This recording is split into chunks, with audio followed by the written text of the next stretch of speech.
Hey guys, welcome back to Legally Live. I'm your host, McKinley Malasa, criminal defense attorney in Austin, Texas. And today we are going to be going over the day 7 recap from the Kaitlin Armstrong trial.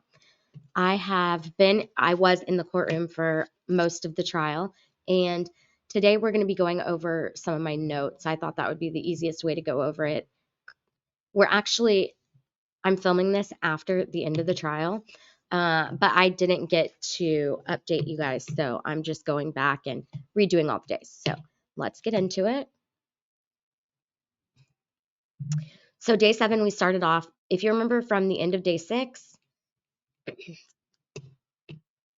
I should say, if you are unfamiliar with this case, you should go back on my playlist, and there's an Armstrong trial playlist, and it has all the recaps from every day. But if you're fuzzy on this particular part that we're about to talk about, which is Detective Daniel Portnoy from APD, you should go back to the end of day 6, part 2.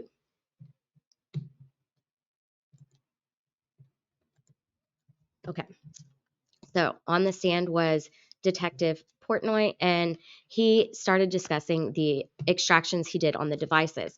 The first one that he jumped into was the extraction of Mo Wilson's phone, and they pulled up a report showing the activity on May 11th, which was the day that she died. It shows activity right up until 9:13. That's 2 minutes before the video with the gunshots and the screams. So Detective Portnoy was saying that basically, from the time that she was dropped off at the bottom of the stairs until 9:13, there's continuous activity there. I believe that she was scrolling between apps, and she was texting and using her Google Docs. She had gotten a text earlier in the day from a YouTuber on the East Coast I think his name was Christopher Strickland, not related to Colin Strickland. I think he's like a cycling podcaster, and he had texted her asking her for some of her cycling photos.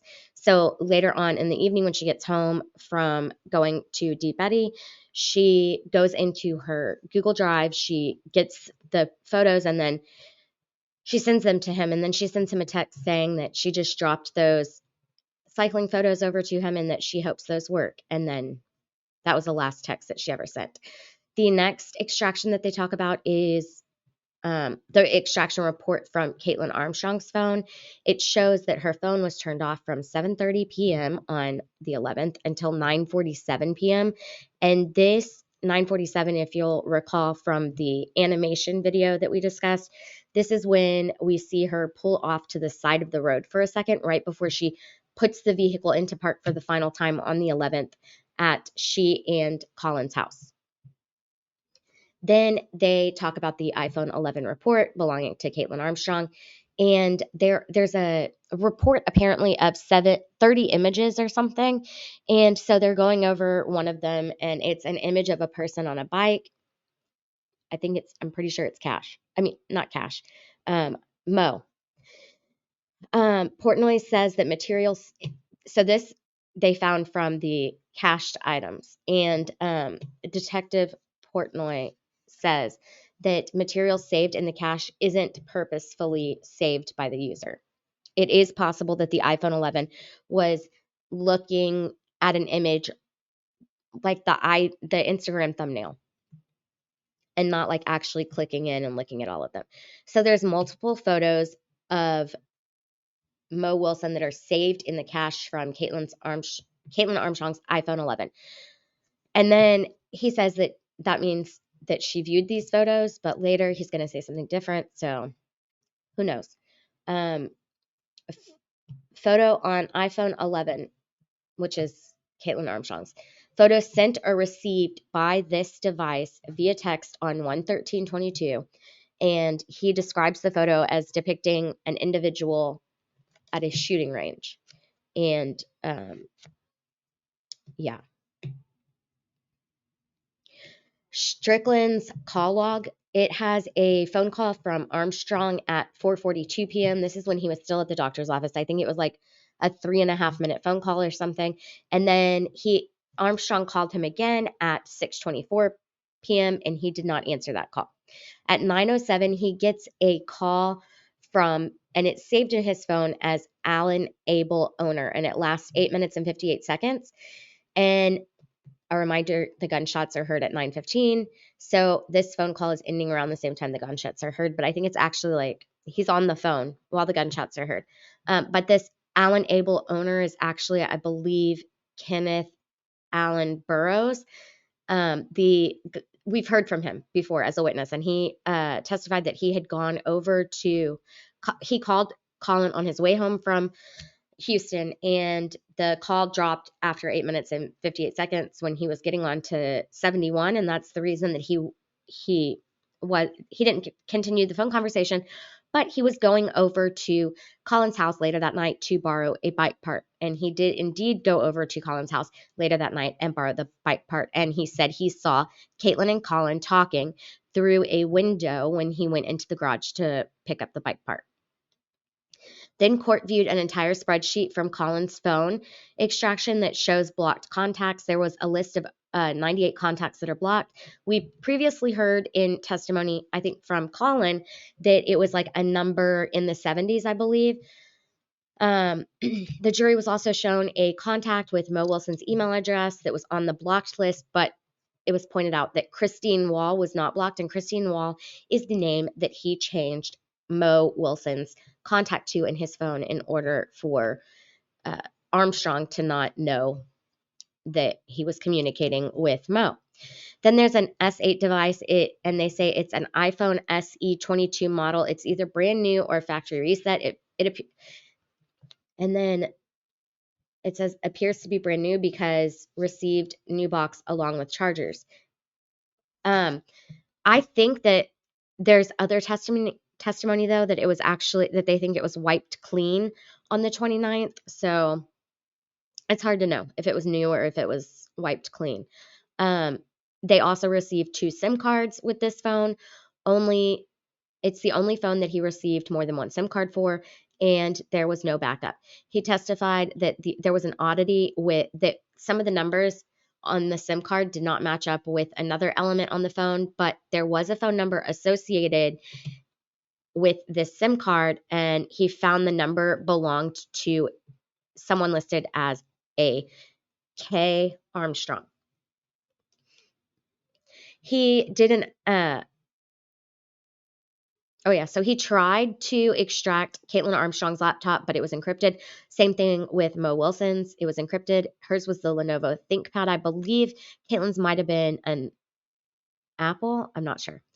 Appears Kaitlin used Instagram to look at Mo Wilson's account on 5/1 due to photos of Wilson being saved in the cache. Remember, we're still on direct here, right? So data from Kaitlin Armstrong's phone was mostly the photos and messages. That's what we saw, right? There was also a message from a Kyle Sanders on 11/7/21, and it said, how'd that whole thing work out? She responded on 11/7/21, well, today is his birthday. He's at home with a 24-year-old who may or may not have moved to Austin, and I'm in Tulum solo, mostly practicing sound healing, meditating, teaching some, heading to a massage now, then Temescal ceremony for a detox and rebirth. I'm not sure what that, I don't even know how you say it, but whatever kind of ceremony that is, but I'm assuming it did not work out well for her because this was 11/7/21 and this crime didn't occur until May of 2022. Seems like she needed to have more ceremonies or more sound healing or meditating. Then we see cross, and it was Jeremy Celestine doing cross for the defense.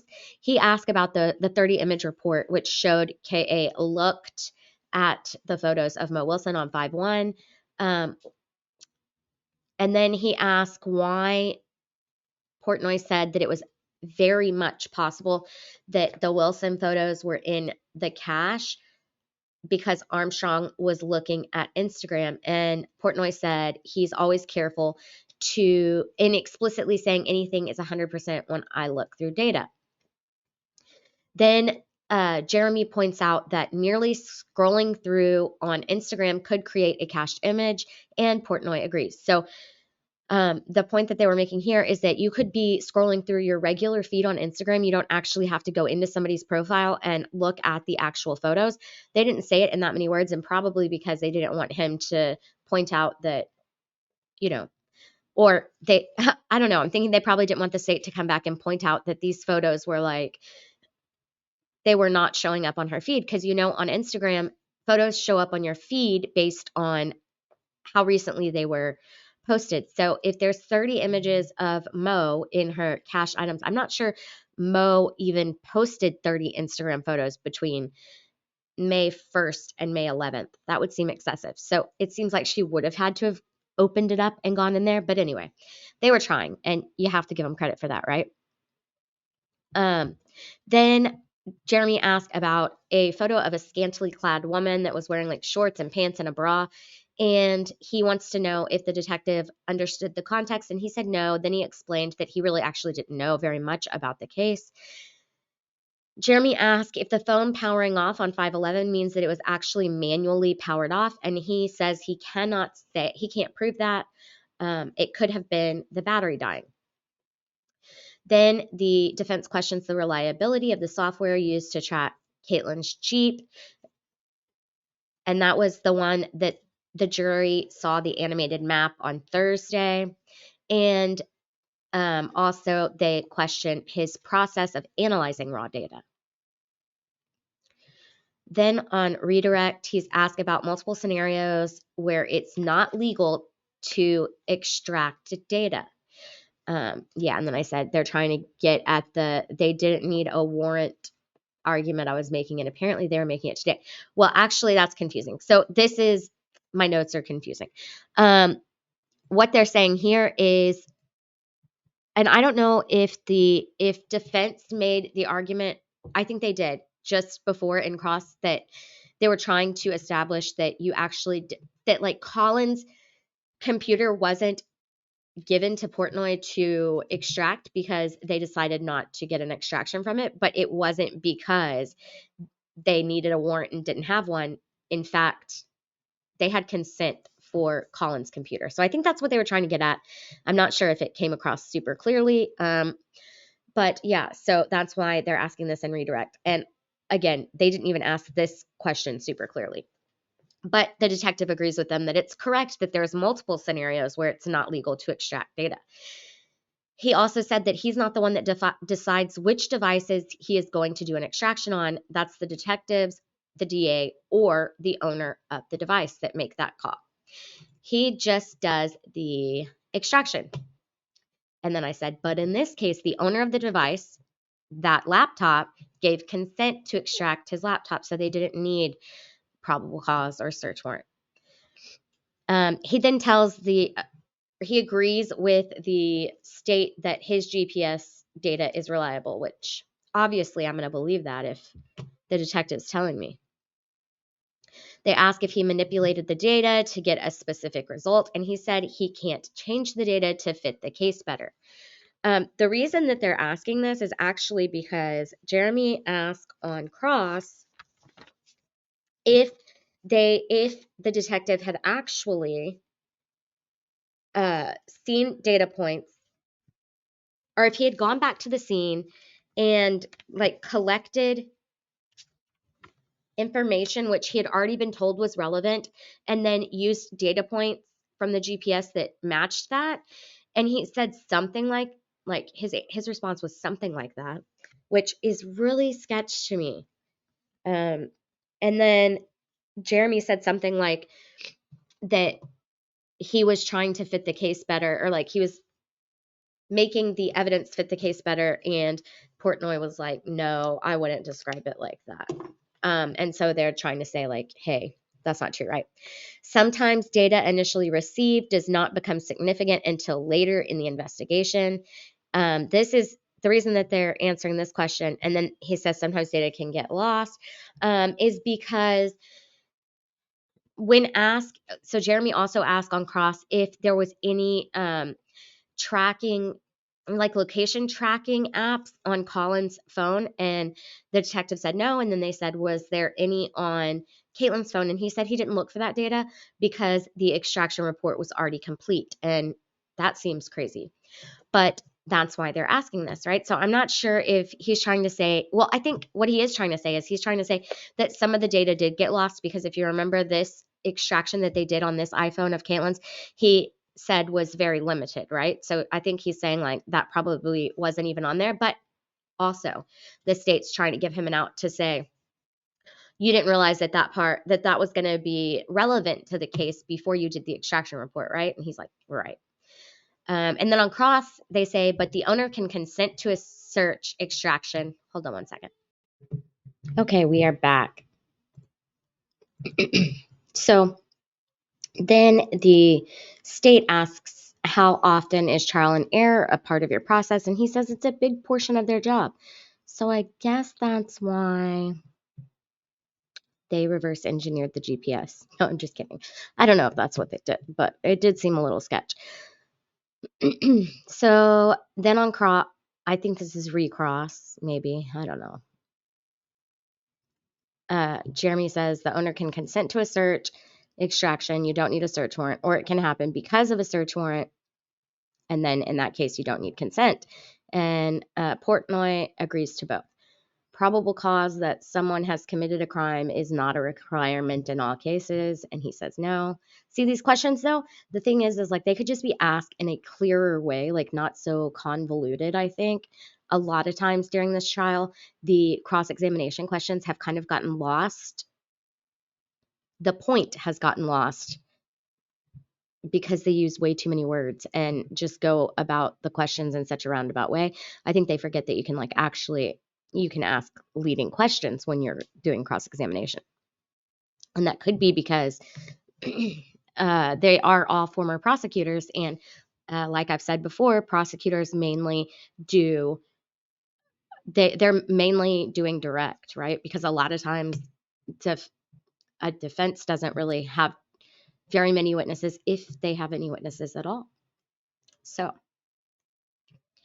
then he says, nothing you've testified to last week or today tells us that Kaitlin drove that Jeep. And he says, no, that's not the focus of his data. So no. And then we get a redirect, or maybe it's redirect. I don't know. Have you identified any errors in the infotainment system data? And he says, no, not in my data. Then the next state witness is going to be Brandy Stanfield, and she is the DA Digital Forensics Certified Examiner and Analyst. And she was asked to view an iCloud account. She looked for evidence of the defendant using or training herself with a firearm and found such evidence that hadn't been located previously. Then the state enters states 401 through 414, and they get admitted. There were like some objections to some specific exhibits, but I think they got overruled. And then everything that we're about to go over comes from her iCloud. And the very first thing is a photo that it looks like it's from Instagram. And it says gun safety with at the Jilly Z and at Kaitlin Armstrong.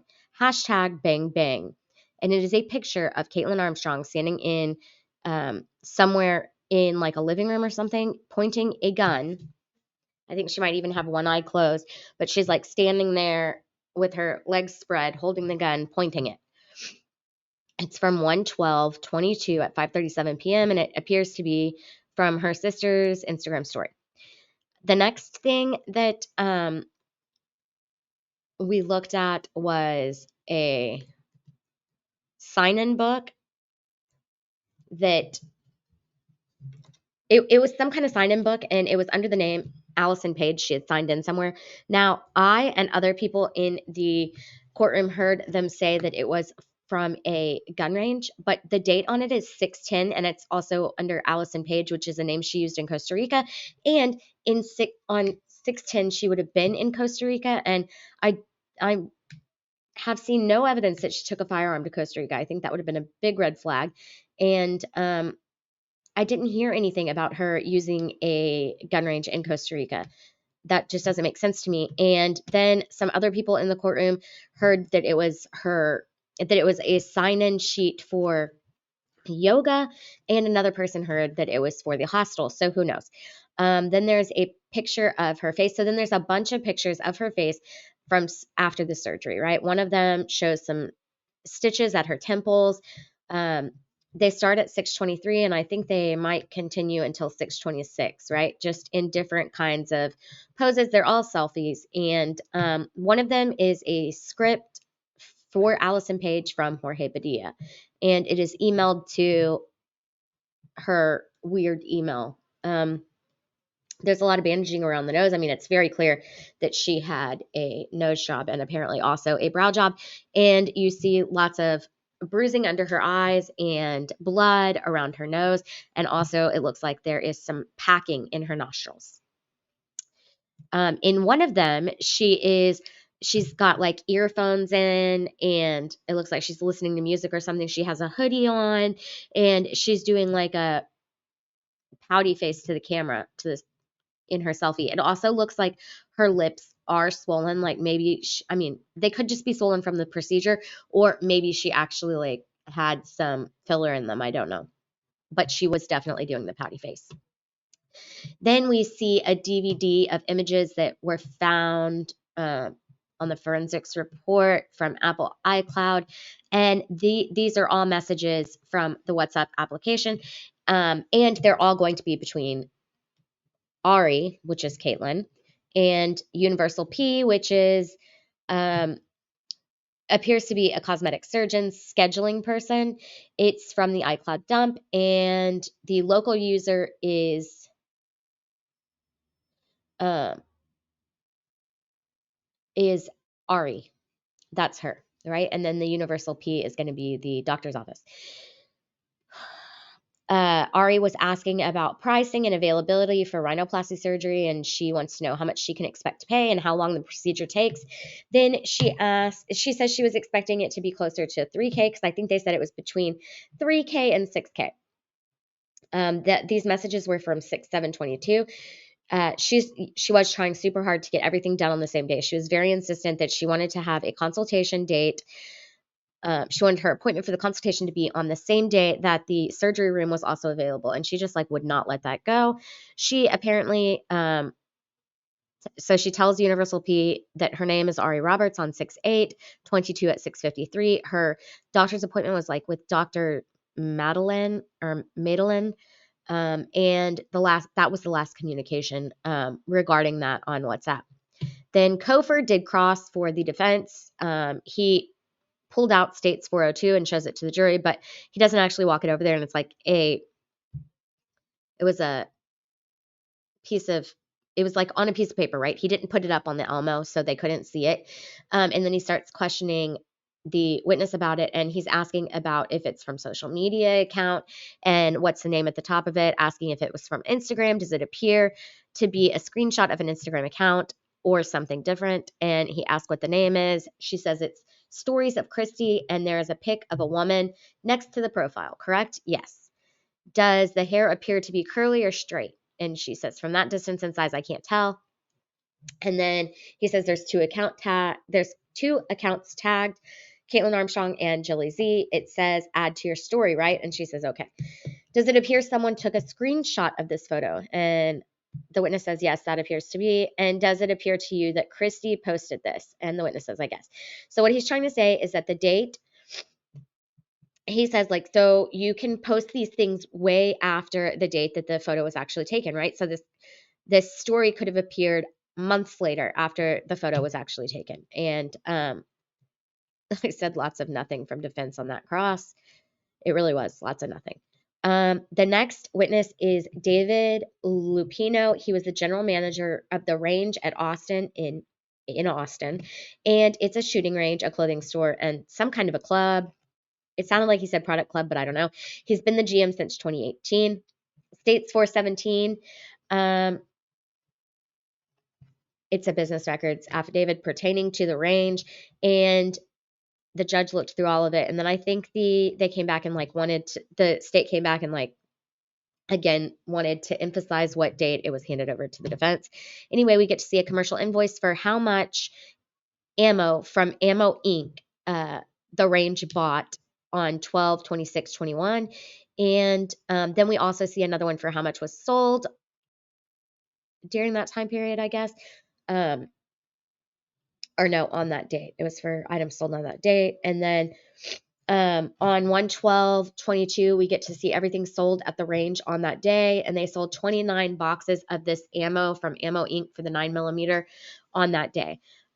We see a USA ePay batch manager report, which shows that Kaitlin Armstrong was the credit card holder who purchased a lane at 6:27 p.m. for $13.53, and it was a lane rental. The next thing that we see is on the USA ePay, we see 2 minutes later at 6:29 p.m. there is a receipt for $25.97, and the credit card holder is Kaitlin Armstrong. And it was a purchase of one box of 50 bullets of Ammo Inc. 9mm bullets, and it was on the same date as above, 1/12/22. And the customer account that this transaction was listed under is Jill Zan. And that's her customer account at the range. And that's also, it turns out, at Jilly Z, the person from the Instagram photo, the gun safety one. Yeah, but it was Caitlin's credit card that was used for this. And then Joffrey does cross. He says, I'm sure you're generally aware with terms used to describe different parts of the bullet, correct? And he says, maybe. And anyway, then he asked about Kaitlin purchasing one box of 59mm bullets from Ammo Inc. And he says, so did 28 other people that day, right? And the guy says, well, 29 to be fair, but okay. And so Joffrey says, so 29 other people bought that same ammo that same day. And then Joffrey Purrier calls the prosecutor the government's attorney, which I thought was a good little slip in there, right? Anytime you can remind the jury that that's the government's attorney, it might be helpful. Not in this case. Not in this case. Nothing's too helpful. And he says that Joffrey points out that that type of bullet far surpassed all other things purchased that day. Then he asked, do individuals that go to the range for target practice, do they bring their own ammunition? And he says yes. And I say, I'm not sure why he asked that, but okay.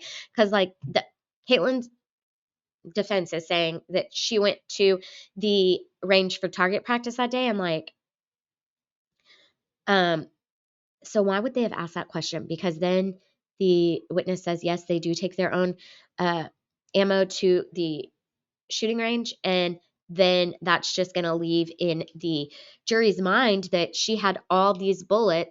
And it turns out, I'm thinking, these are going to be the same bullets found at the scene, right? The same type of bullets, at least. And we had been wondering for a long time, or the defense had been hammering away at it at the beginning of the trial. Like they didn't know that this evidence was coming out. They had to know. They were given this in discovery. So they had to know this was coming. This was coming right up the back, So why even try to hammer away at the fact that there wasn't any ammunition missing from the bullet boxes in the closet at Colin's apartment if they knew that this was coming? I guess they just, you have to do something. You have to try where you can, and that's what they had to do. But here we are. The next witness is going to be Jill Zan. That's the other person tagged in the Instagram post, and also the account holder at the range where the purchase was rung up underneath Jill Zan's name at the range, right? She says she's nervous. She points out Kaitlin. She says that she was friends with Christy, the sister, right? They lived in the same building together. She knew her for about 2 years. Kaitlin came around sometimes with her dog to the big dog park in the back.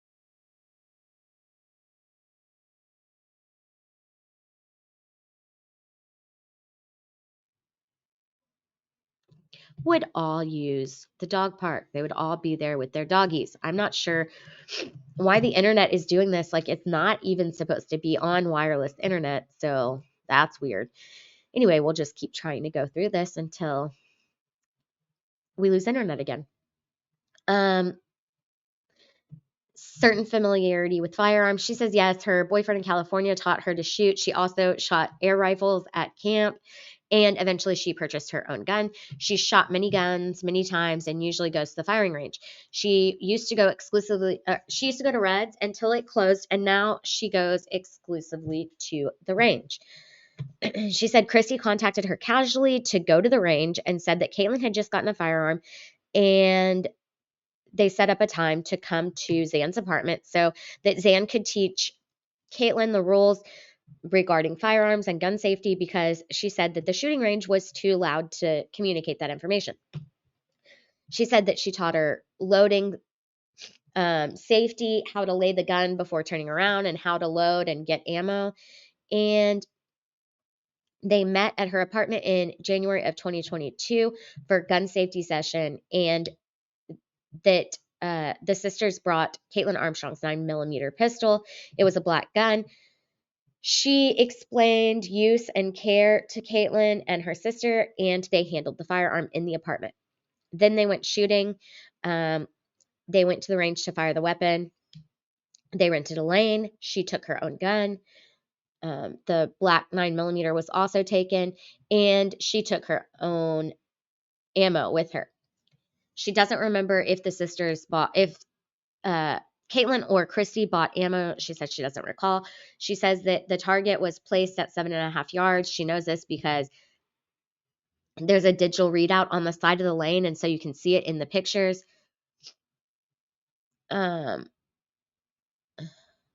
So we see a picture of Jill shooting from behind, and then we hear what sounds like a gunshot over the speakers in court, but we didn't see any video associated with it. And then we heard that like 2 or 3 times. And then finally, we did see a video of Kaitlin shooting at the range. I think we had seen it before, actually, but we get to see it again in slow motion with her long braid almost to her butt. She's wearing tight jeans, boots, a long sleeve black top, and it looks like she had on like a red tight shirt underneath, and ear protectors. They asked Zan if she purchased any 9mm ammo, and she said no. She has a revolver, a 38 special, and so it doesn't take that. They said, was she a good shot? She said she doesn't remember, but she hit the paper, yes.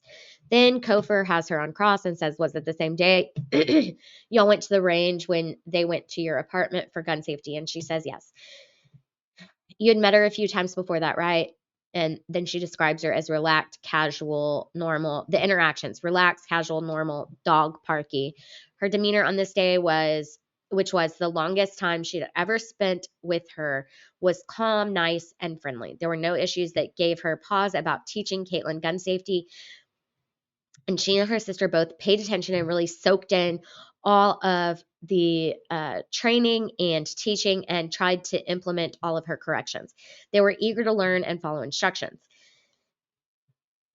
She said that Kaitlin brought the 9mm in a case that looked like a suitcase with some kind of spongy thing on the inside, which is a gun case for anybody who doesn't know. She doesn't remember if it was one gun or more guns. She doesn't know if it had a lock. She didn't see that. Did you teach Kaitlin how to use a cable lock? And she said, no, actually, I don't know what that is. And then he said, are you familiar with gun locks? And she said, apparently not. Did you teach her how to take off or put on the lock? And she says, no. Did Kaitlin demonstrate any kind of knowledge about firearms to you? And she said, and then he said, fair to say she seemed like an amateur. And he says, yes. And then he said, maybe worse than that. And she said, no, I wouldn't say that. And then my question here was, why, Kofor? Why must you always push the questioning until you get an answer you don't want? Because it was like, you didn't need to take it that far. He always takes it one too far. Or just straight up asks the question that is terrible. Anyway, y'all go to target shooting. Did it appear either of them had any experience shooting guns? And she said, not extensive for sure. They were not expert marksmen at all. Did anything indicate to you that she had prior experience at a range? And he said, Zan said no. And then he said, did Kaitlin appear to be taking it really seriously? And she said, we took the safety seriously, but we just went for fun to practice. And she was very focused on the task at hand and on taking in all she could from the session. And then he said, was she focused in a scary way or a normal way? Fair to say she wasn't concentrating like someone planning a murder. Yeah. And at that point, there were like actually gasps in the courtroom. And then she like started stuttering and was like, I don't know. And yeah, the jury did not look at all amused by that question. Next, we get, actually, we're going to do this in a part 2 because we've already been going for 35 minutes and 20 seconds. And the next part is pretty, might we say, boring. Also, like, I'm just not really all that familiar with it. The best thing to do would be to go and look on the Making Law Simple stream or Valhalla Awaits stream from the Kaitlin Armstrong Day 7 recap. And Ian Runkle and Stephen Gosney got on there that night and were going over my notes for this gun expert, that the state's gun expert that we're about to have notes on for. We're going to do it in part 2, but anyway, go over there and check it out. I'll link it in the description. If you don't know, both of them are like very they're like experts in firearms, and they're also attorneys, and they know like a whole bunch about it, and they had a lot to say about the expert and my notes from the expert. Unfortunately, my daughter was sick, so I kept popping in and out of the stream, but they were super excellent. So go check that out. You might not even need to watch my Day 7 part 2. I might not even do it. I don't know. I'll consider. But go click on the link in the description to definitely see part 2. It's at the beginning of their stream. Okay. I will see you guys later, and like, subscribe, share, and come back. Thanks. Bye.